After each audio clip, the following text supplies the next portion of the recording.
Oke, halo semuanya, bersama gue Luis di Kanita Tadi. Oke, jadi di video kali ini gue pengen ngebahas sebuah mouse yang dimana mouse ini tuh sebenarnya rilisnya tuh udah dari beberapa tahun yang lalu. Cuman sekarang jadi lebih menarik karena harganya dulu itu di sekitar 1,2 sampai 1,3 juta.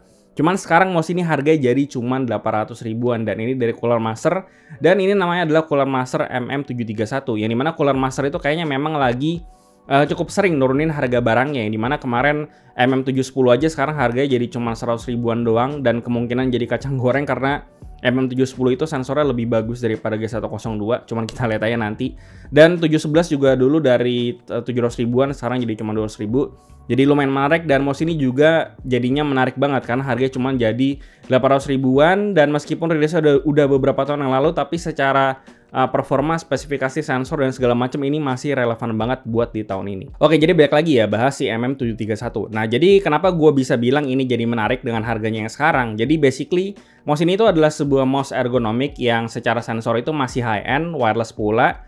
Dan dia ini secara harga kan sekarang jadi sekitar 800 ribuan. Dan kalau misalnya kita ngomongin soal mouse ergonomik itu di bawah 1 juta, itu biasanya kita cuman paling ketemunya Razer Dead Eder Essential, yang dimana itu harganya 200 ribuan tapi dia wired. Dan kalau kalian pengen ke yang wireless itu ada namanya Fanatec Helios Go XD5 yang dulu pernah gue bahas, tapi dia itu meskipun ergonomik dan juga wireless, tapi dia punya size yang bisa dibilang cukup kecil. Jadi buat kebanyakan orang mungkin bakalan agak susah untuk bisa fit sama si mouse itu.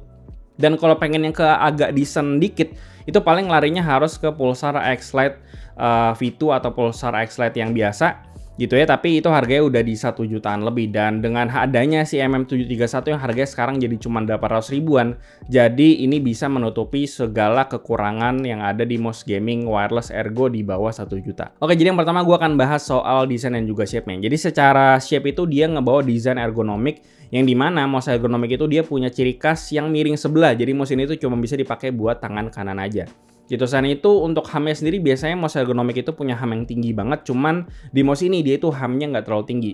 Jadi buat pakai claw ini itu masih bisa sebenarnya.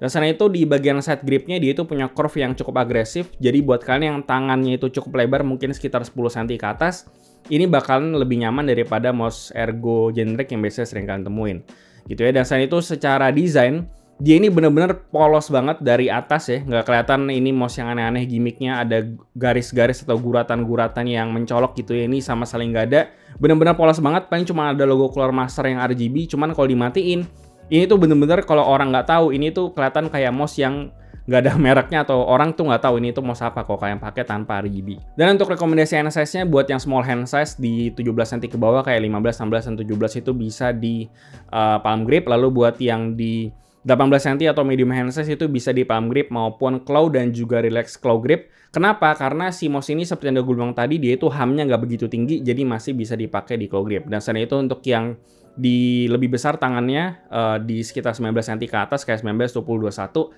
itu bisa pakai mouse ini di claw grip. Lalu secara build quality seperti biasa ya, ini mouse plastik dan dia ini secara coating itu cukup halus tapi ada teksturnya gitu, dan mengingatkan gue dengan coating yang ada di mouse-nya Razer. Selain itu mouse ini tuh sebenarnya udah gue pakai sekitar kurang lebih 1 tahunan lebih, dan masih kelihatan oke sih secara build ya menurut gue. Dan secara build quality sendiri sih ini cukup oke, dan kalau dipegang di tangan pun cukup kerasa kayak mouse mahal, karena memang ini mouse tuh harganya sekitar sejutaan, cuman jadi dimurahin aja jadi sekitar 800 ribuan gitu ya. Dan secara build quality overall gue nggak ada komplain sih, paling cuma ada creaking di bagian side gripnya, cuman ini cukup minor dan nggak begitu berasa signifikan banget menurut gue, dan nggak ngaruh ke fungsi juga. Lalu ke bagian bawahnya, nah di sini untuk mouse fitnya dia pakai bahan PTFE yang sudah rounded dan juga sudah cukup tebal, jadi gue nggak ada masalah karena udah smooth. Selain itu untuk sebelah kanannya ini dia ada toggle switch untuk koneksi, jadi dia itu bisa pakai 3 koneksi, bisa di wired, bisa di bluetooth, dan juga bisa dipakai dongle 2,4 GHz. Yang dimana dongle 2,4 GHz sendiri itu bisa disimpan di bagian sebelah kirinya, ada kayak tempat atau kompartemen tersendiri gitu di bagian bawah sini yang bisa dibuka gitu ya. Ini jadi jatuh, ini bisa dibuka, dan dia ini nggak magnetik, cuman karena dia posisinya ditutup jadi ya ekspektasinya nggak gampang hilang lah kayak yang pakai magnetik lainnya. Selain itu di bagian bawahnya ada tombol DPI yang bisa kalian pakai, jadi secara koneksi bisa dibilang udah cukup lengkap. Kalau kalian pengen ngecar sambil main, kalian bisa pakai di wire. Kalau kalian pengen kerja keluar, pengen pakai bluetoothnya juga bisa. Dan kalau kalian pengen main game untuk ngerasain yang lebih tidak berasa delay, itu kalian bisa pakai koneksi wireless dongle 2,4 GHz-nya. Dan secara performa wireless pun gue udah coba pakai koneksi wireless 2,4 GHz-nya selama kurang lebih setahunan ini masuk ke rotasi penggantian mouse gue ya. Secara koneksi ini nggak ada masalah sama sekali. Gue pakai buat main Dota, main Valorant segala macem. Ini udah nggak berasa ada delay-nya lagi dan udah kayak kabel. Jadi gue nggak ada isu. Dan untuk masalah intervensi di PC gue karena pakai kabelan, jadi gue nggak ngalamin isu itu. Cuma bisa beda tergantung sama kondisi setup kalian. Gitu ya. Dan untuk Bluetooth sendiri juga cukup gampang, pairingnya ada tombol dedicated sendiri. Jadi untuk masalah koneksi gue nggak ada komplain karena udah aman-aman aja. Untuk switchnya di sini mereka pakai switch optical yang dimana optical switch ini digadang-gadang menjadi switch yang lebih durable daripada mechanical switch biasa. Gitu ya. Dan secara sains cukup masuk akal karena optical switch ini tidak ada kontak fisik sama sekali antara switchnya, jadi bisa dibilang harusnya jadi lebih awet. Dan si optical switch ini tuh dia memakai semacam sensor untuk bisa ngeregister si inputnya gitu ya. Dan secara rating pun dia ini ratingnya tuh di 70 juta klik. Cuman seperti biasa tidak mungkin gue hitungin gue ngeklik 80 juta kali di sini gitu ya.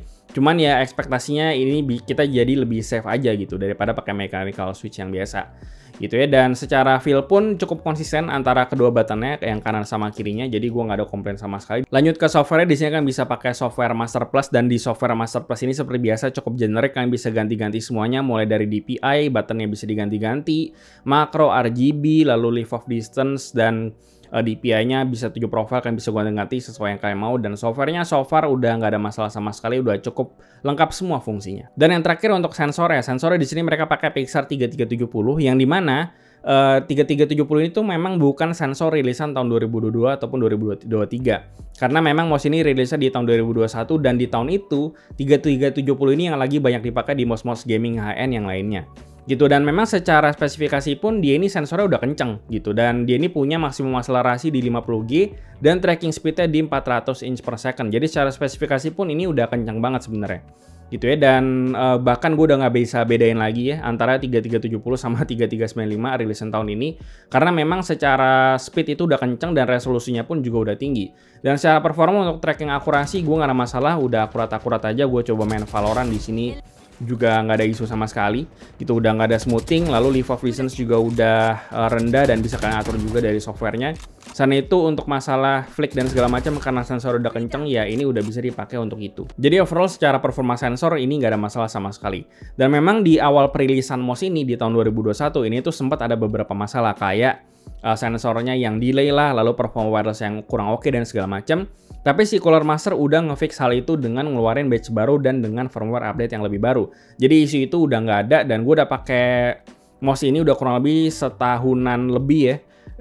Dan gue udah pakai sebagai daily rotasi gue juga, pun gue nggak nemuin isu itu lagi. Jadi kayak nggak perlu khawatir soal isu-isu yang beredar pas awal mouse ini rilis, karena udah di fix sama mereka. Yang terakhir buat kesimpulannya, menurut gue di awal tahun 2023 ini Cooler Master MM731 ini tuh patut buat dapat perhatian yang lebih, karena dengan harga yang sekarang cuma 800 ribuan, dan mengingat mouse ergo di bawah 1 juta itu masih cukup jarang adanya Cooler Master MM731 ini tuh menurut gue adalah pilihan yang terbaik buat under sejuta kalau kalian memang cari mouse ergo wireless dengan size yang lebih masuk akal. Selain itu, mouse ini juga cukup fleksibel karena punya 3 koneksi, dan secara performa wireless dan juga performa sensor pun gue nggak nemuin isu apa-apa setidaknya di 1 tahun terakhir ini.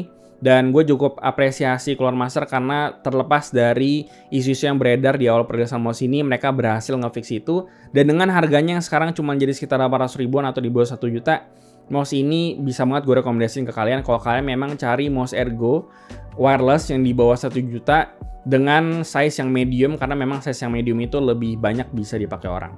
Gitu ya. Dan gue rasa itu aja yang bisa gue bahas soal Cooler Master MM731 ini. Seperti biasa, kasih tau gimana pendapat kalian soal mouse ini di kolom komentar di bawah, dan kira-kira pengen gue bahas apa lagi, kalian bisa komen di bawah, dan like dan share jika bermanfaat buat kalian. Follow semua social media kami di Instagram dan juga TikTok, lalu join komen kami juga di Discord, semua linknya ada di bawah. Yang terakhir, jangan lupa untuk subscribe. Gue dari kalian Takadi, sampai jumpa di video berikutnya.